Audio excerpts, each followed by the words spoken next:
Novamente, o agradecimento, né, de vocês terem aceitado o convite aqui do canal Cibereducomunicação para participar desse bate-papo sobre esse tema tão importante que é a educação midiática e com esse recorte, né, com esse enfoque em práticas de educação midiática a partir de diferentes suportes de comunicação.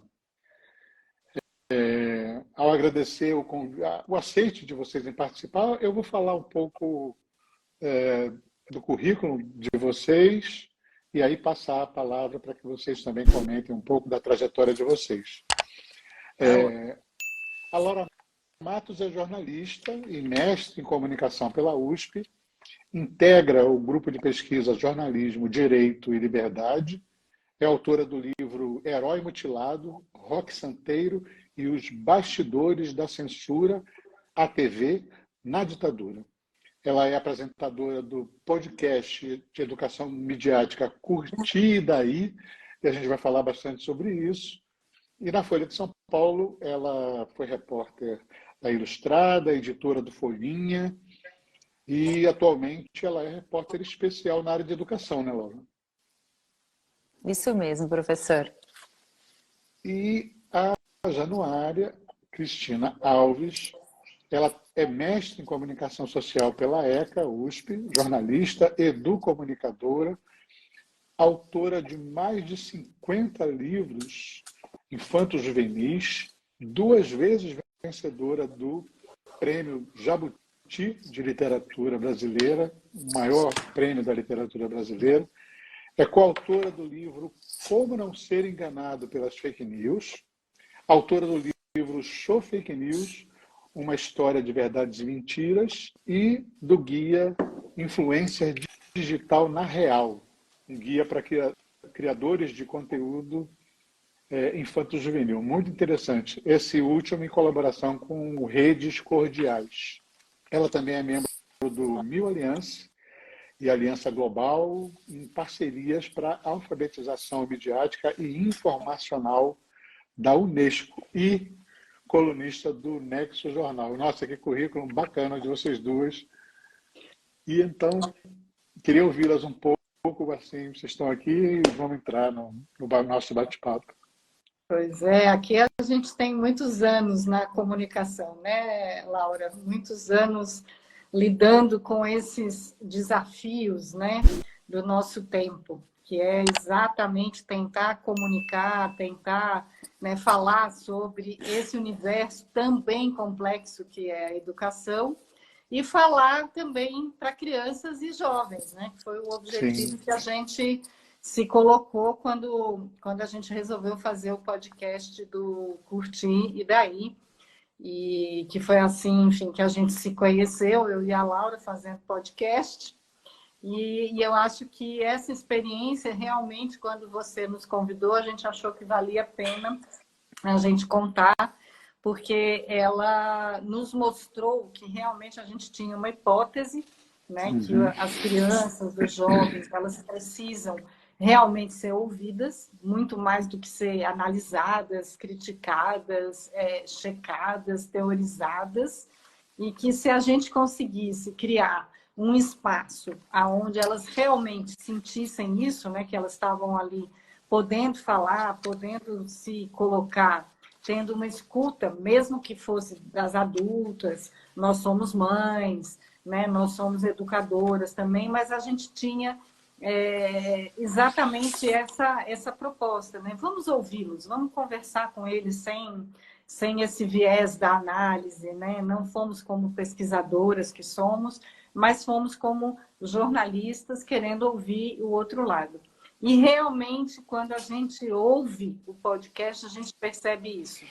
E os jovens estão ali falando realmente do que eles sentem, em alguns casos eles se emocionaram, eles choraram, eles cantaram, né? E a gente acha que essa experiência vale a pena ser compartilhada, especialmente com os educadores, né? Que estão em busca de maneiras diferentes, né? De levar esse assunto tão complexo que é a questão da internet, da relação com as mídias sociais, tão cheio de dúvidas, né?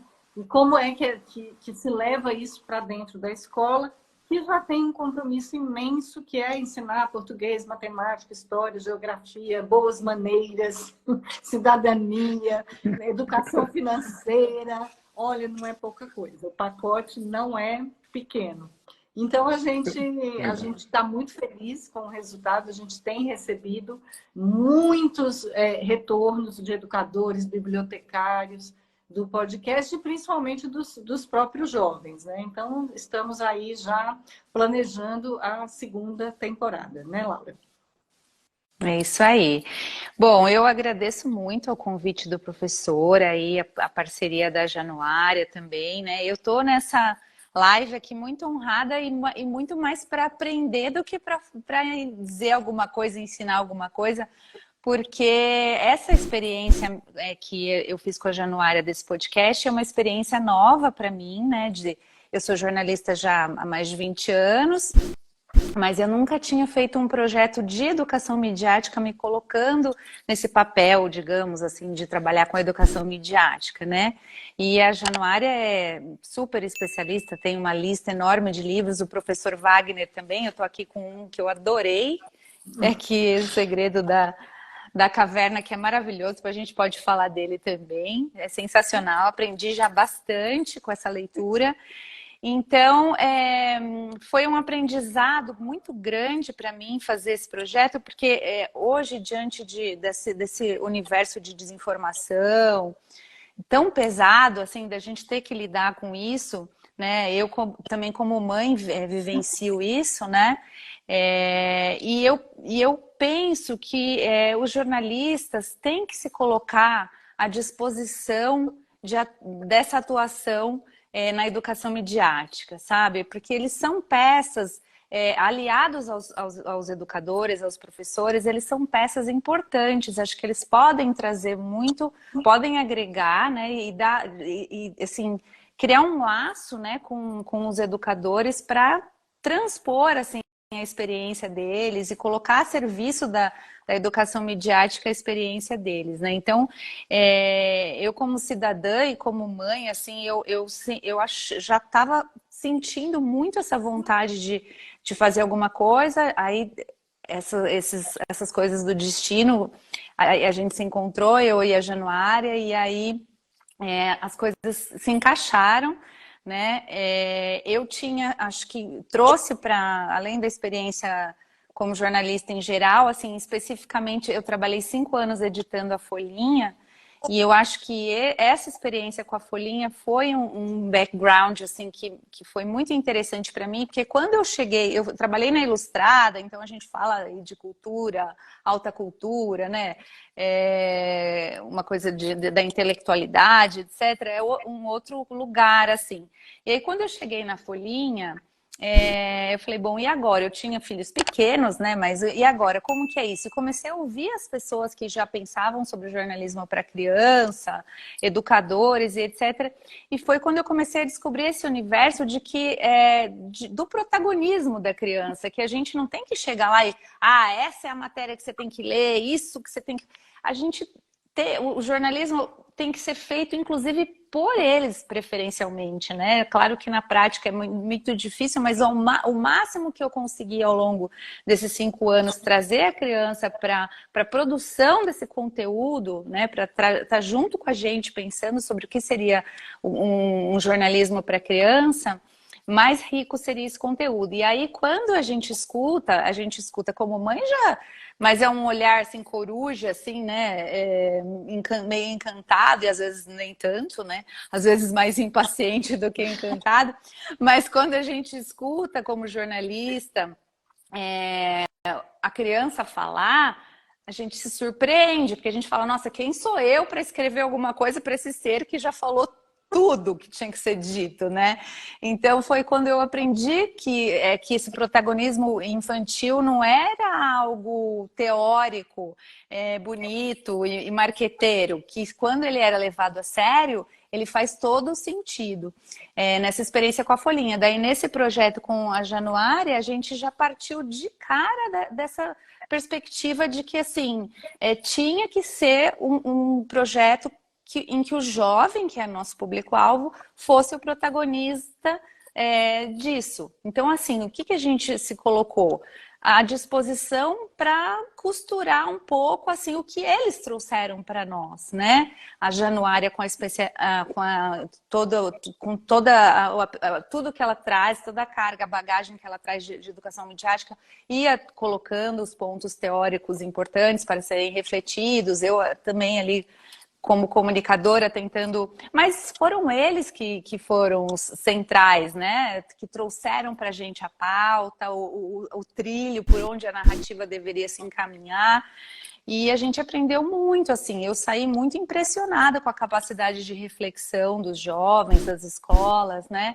E a Janu contou que eles choraram, ficaram tensos, e a gente com eles, assim, né? Chorou junto, se emocionou junto. Então é um prazer, assim, uma honra estar aqui com vocês, e eu sei que esse canal é um canal respeitado e que é um canal seguido por educadores, então para mim é uma honra enorme, assim, falar para educadores, né? Porque eu, como jornalista, eu já vou parar de falar, porque eu dou a corda e eu falo sem parar, mas só para terminar, assim, esse raciocínio, quando eu comecei a cobrir educação, que não faz tanto tempo, faz uns 5 anos também, eu sempre começava a entrevistar os educadores e eu falava, meu Deus, como vocês são otimistas. E nós, jornalistas, temos um pouco uma carga pessimista, né? A gente sempre olha as coisas, não, isso não vai dar certo, isso aqui tem alguma coisa errada. E o educador, não, ele olha, né, o lado cheio do copo, porque eu entendi que ou você faz assim, ou você não tem condição de trabalhar com educação, você não consegue. Você tem que acreditar que aquilo vai melhorar, que aquilo é um projeto para o futuro, que aquela pessoa vai crescer com você. Então, eu aprendo muito com os educadores, assim. Eu tenho uma alegria enorme de trabalhar com educadores e é uma honra para mim ser interlocutora de vocês. Assim. Obrigada, gente. Parei de falar. A fala de vocês duas traz muito também da minha forma de enxergar a educação midiática e também o caminho de pesquisa que eu utilizei, por exemplo, na tese de doutorado. A educação midiática tem sido percebida e defendida, né, por especialistas e pesquisadores como um espaço de acolhimento e de escuta. Já tem inclusive, tese sobre isso, recente. E nesse aspecto de acolhimento e escuta, né, que a escuta talvez seja a palavra que se aproxima mais do que vocês trouxeram, a partir da criação do Curtir e Daí, eu tenho insistido e tenho me dedicado a abrir outros canais, pensando inclusive no público adulto, mães e pais, né? A educação midiática familiar, parental, porque já existem iniciativas como a de vocês, né, valiosíssimas, que criaram essa escuta do jovem e até da criança, quer dizer, a Educomunicação trabalha bastante isso, desse olhar atento e possibilitando que a criança, os jovens, né, se aproprie das mídias para partir para reflexões, né, para se auto-historicizar, mas o público adulto, mães e pais, muitas vezes eles ficam apartados e sem saber como superar esse chamado fosso geracional. Eu estou comentando sobre isso porque eu acho que é necessário que a gente, quando a mãe e o pai, a Laura comentou em relação aos filhos, essa curiosidade que nos move, então muitas vezes os pais e as mães e os avós, as avós, eles precisam abdicar desse lugar, né, de quem sabe, e também se despir um pouco da autoridade de pai, mãe, avô e avó, para se abrir e perguntar sobre algo que é novidade para nós adultos, principalmente no campo das tecnologias do tempo atual, né, do tempo presente. Então, essa curiosidade, essa abertura, essa empatia ela tem sido uma chave, e foi isso que eu usei na pesquisa do doutorado, que tem o título Só Mais 5 Minutos, Pai, que é que seria uma analogia com o meu próprio filho me pedindo mais 5 minutos no game, e aí eu fui pesquisar sobre as interações que eles estabelecem